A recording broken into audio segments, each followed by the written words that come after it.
I'd like to show your appreciation to Jim Allister.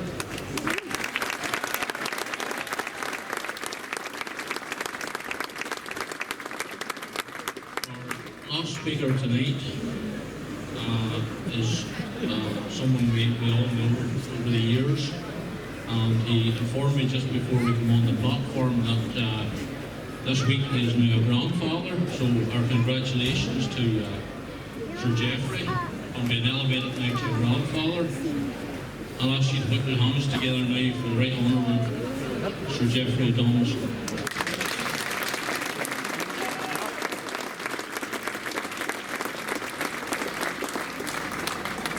Mr. Chairman, thank you for your welcome back to Ballymoney, and it's a pleasure to share the platform this evening with my fellow speakers. And I'm sure Jamie and Jim will forgive me if in particular I reiterate what they have said and give appreciation and thanks especially to Kate and to Ben, and not least for driving forward the legal action that has, I think, exposed the reality, the constitutional reality of what the protocol means. I'm pleased to be here this evening, and I brought my orange collarette, which I will wear later in the parade. And I am reminded that the Orange Institution was founded in remembrance of what was brought to this island in the form of civil and religious liberty for all.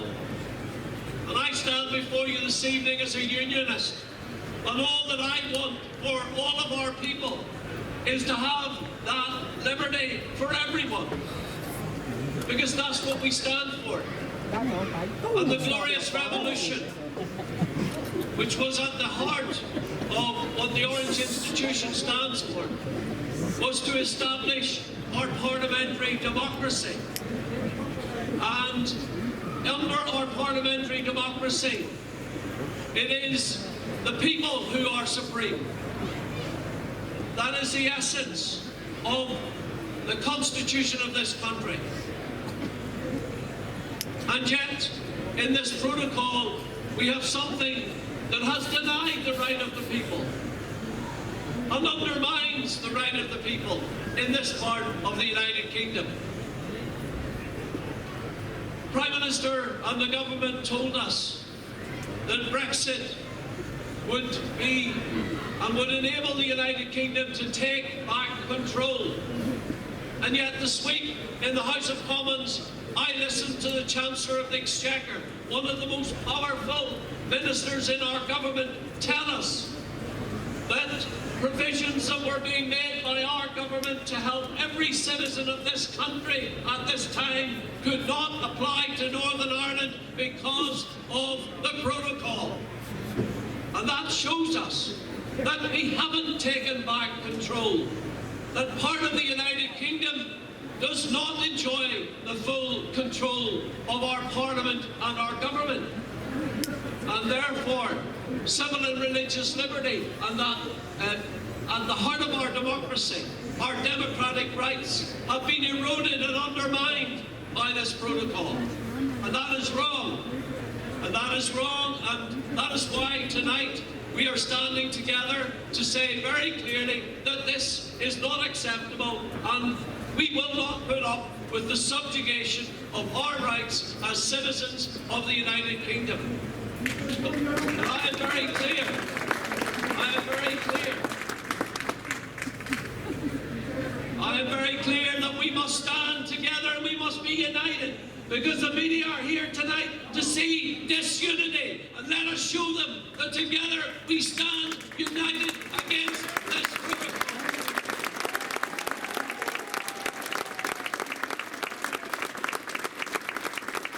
Let the message that goes out from Ballymoney, let the message that goes out from this town be one of unity in opposition to the protocol, and not one of disunity, which is what our enemies want. And let us not forget that. That is the message. And let me echo what Ben Habib said this evening. Let me echo what he said, because we need to understand what we are up against. If we fail, in this forthcoming election, and that is our first test.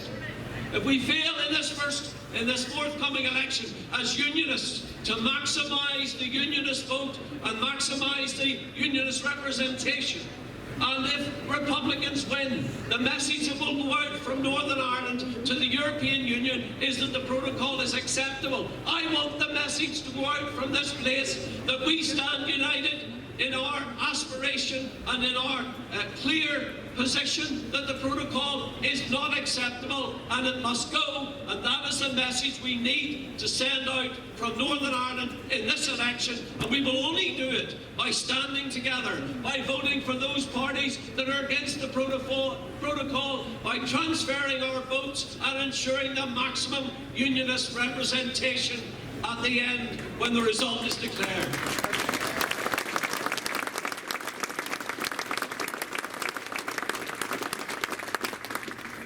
Because let me say that our opponents will not stand still if they win the election. It is evident what they want. Not only do they want the rigorous implementation of the protocol because they know it will harm our place within the United Kingdom, it will increasingly separate us from the rest of the United Kingdom, but they want to press forward for a border poll. They want to put Ulster's future on the line. And that is why unionism, coming together, standing firm in our belief in a union that is good for all, that benefits all, and that delivers democracy and rights for all, is what we stand for as a people. We do not ask, as Lord Carson often said, we do not ask for ourselves anything other than our democratic rights, and we want those democratic rights for everyone in Northern Ireland as part of the United Kingdom. So the challenges that we face are real. There's no doubt about that. But as our chairman John reminded us earlier, we have faced many challenges before. I listened earlier to some of the speeches coming out of the SDLP conference today. Earlier this week, Jim and I wrote articles for the Unionist Voice website, simply outlining our concern that what we were told we would have, we do not have. That the principle of consent does not offer the protection that we were told was there and clearly is not there, and that the principle of consent does not prevent constitutional change. And therefore we need the law changed to protect our place in the United Kingdom. And that's what I have said. I'm simply demanding that we are given what we were promised and told we had. And I want to see the law changed to bring that about. But the deputy leader of the SDLP, Nicola Mallon, chided me for daring to ask for these things. And she said, well, you know, there's Jeffrey Donaldson and he's putting an article on a website that is run by Jamie Bryson. Well, let me remind you, Nicola Mallon, that in the last general election, you stepped aside for Sinn Féin in North Belfast to bring down an MP who the IRA tried to murder.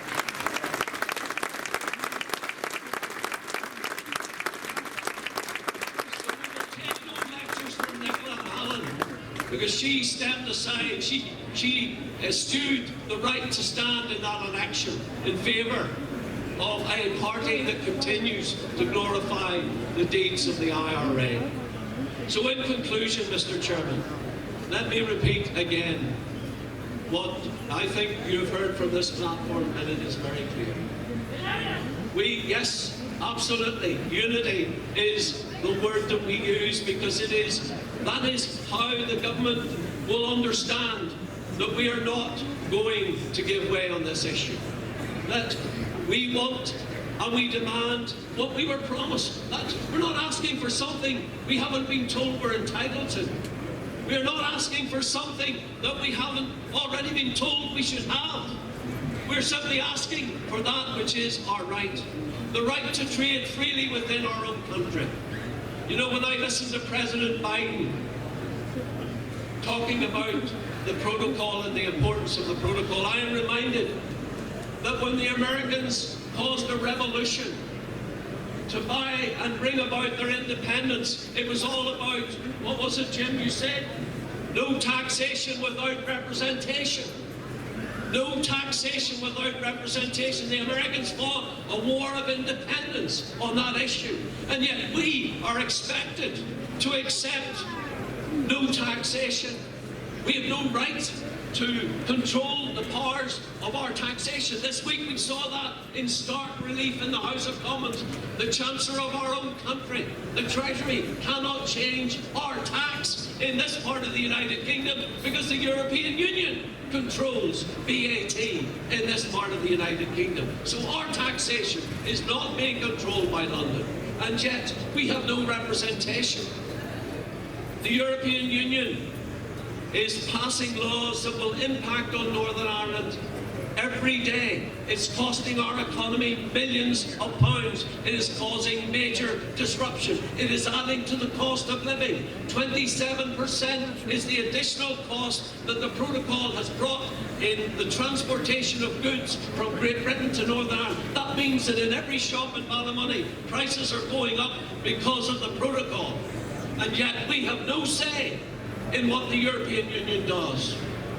And that is wrong. And I say to President Biden, what you want for your country, we want for this country. We want the right to democracy, to have a say in how we are governed, and to determine our own laws and not to have them imposed by a foreign power. So let us continue to stand together, united in our determination that the protocol must go and our democratic rights as British citizens should be fully restored. Thank you.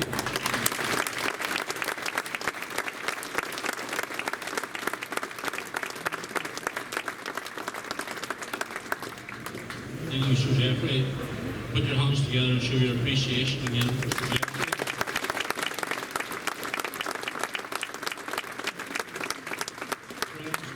As I said earlier on, we've now got to the stage where we have reached the point of no return. No longer can we argue the union on party politics. We now must realise that this country must be put first and foremost before a party. We've heard the gentleman here today asking for support of pro-union parties who are against the protocol. Brethren, I'm not going to start politicising on the platform tonight. It's not what I'm here for. But please take it to yourselves, consider what I've said, and ensure that whenever it comes to the election on the 5th of May, that we turn out in numbers, we show Sinn Féin that the unionist people are not prepared to be downtrodden.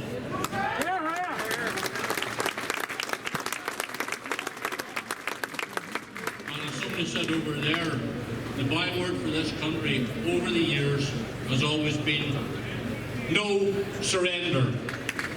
Let us stick to that. Let us go forward, united in our aims, and let us support the people who we need to put there to ensure that the union of the United Kingdom and Great Britain remain as it was set down in statute law in 1800. Friends, thank you very much for your attendance tonight. I will now call upon the Vice Chairman of the Amalgamated Committee, Worshipful Brother Gardner Kane, past District Master of Ballycastle District, to come forward and say a few words of thanks.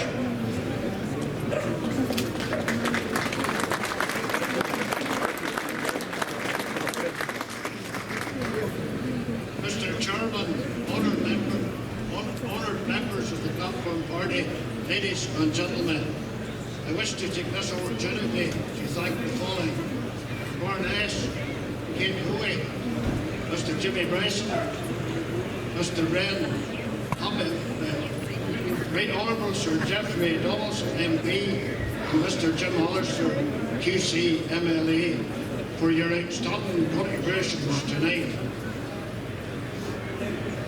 Mr. Key Workman for erecting the PA system and for making sure everything was in order. Ballymoney Hall Committee for the use of the chairs and lobby. Mr. Barkley for the use of the lorry. The PSNI traffic control and public safety. The general public for your attendance and support. And finally, our good chairman, right worshipful brother John McGregor, for conducting the business here tonight. I say, well done, thy good and faithful servant. I so propose this vote of thanks. Thank you.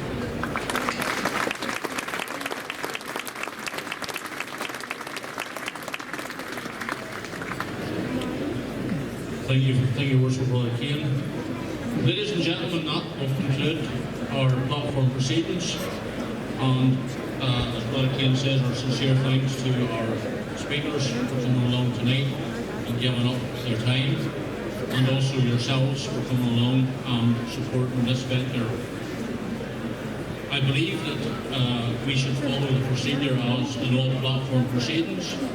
And as we are still part of the United Kingdom, we should show that by everyone joining together in the first verse of our national anthem. God save the Queen.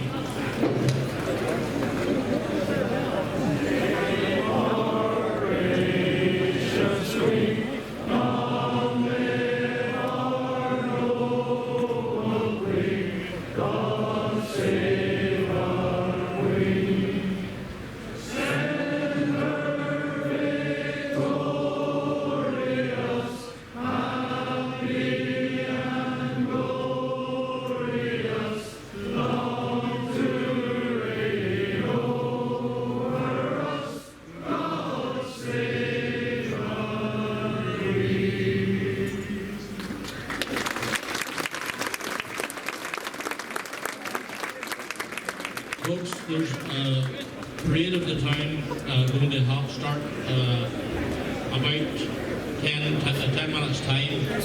Bands and any participants will head up towards Town High Street car park, and we will parade the town of Ballymoney and show the people here the support that we have against the Northern Ireland Protocol. Thank you very much, folks, and a safe home, please, everyone. Thank you.